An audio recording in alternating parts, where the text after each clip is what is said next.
U Pragu je završen drugi forum slobodnih naroda Rusije na kojem su predstavnici nacionalnih manjina Rusije usvojili deklaraciju o dekolonizaciji te zemlje. Konferenciji su prisustvovali predstavnici ruske opozicije, učesnici regionalnih i nacionalnih pokreta, javni aktivisti, stručnjaci, među kojima je i bivši ukrajinski ministar spoljnih poslova Pevlo Limkin.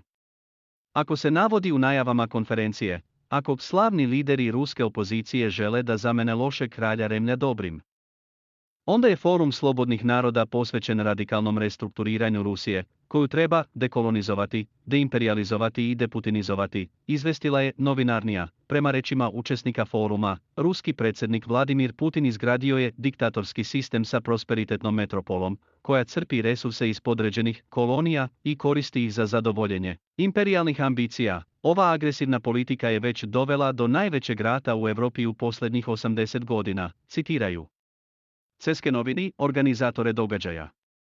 Prema forumu, svi narodi Ruske federacije imaju pravo na političko, ekonomsko i kulturno samoopredeljenje. Učesnici su usvojili deklaraciju.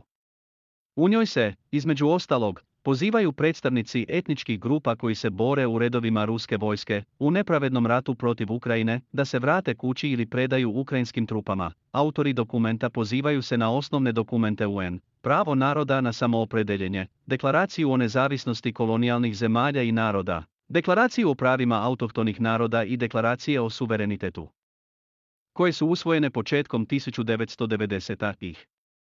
Praška deklaracija definiše Rusku federaciju kao terorističku državu, čija je kolonijalna praksa, poput prisilnog iseljavanja i genocida, učinila autohtone narode žrtvama istorijske nepravde.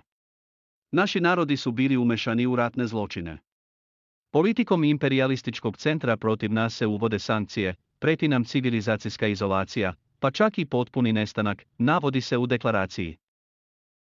Predstavnici etničkih grupa i naroda iz Rusije istakli su da su akcije Moskve dovele do toga da je zemlja na ivici haosa i građanskog rata. Samo potpuna, kontrolisana dekolonizacija Rusije to može spriječiti, naveli su oni. Također se napominje da proces potpune i pune dekolonizacije Rusije treba da se zasniva na međunarodnom pravu, uključujući univerzalnu deklaraciju o ljudskim pravima i pravo nacija na samoopredeljenje sadržano u povelji UN. U maju u Varšavi održan je prvi forum slobodnih naroda Rusije. Forum se svaki put održava u drugom europskom gradu, koji ima predistoriju slobode i borbe protiv diktature, saopštili su organizatori. Sljedeća konferencija će vjerovatno biti održana u Lajpedi u Litvaniji.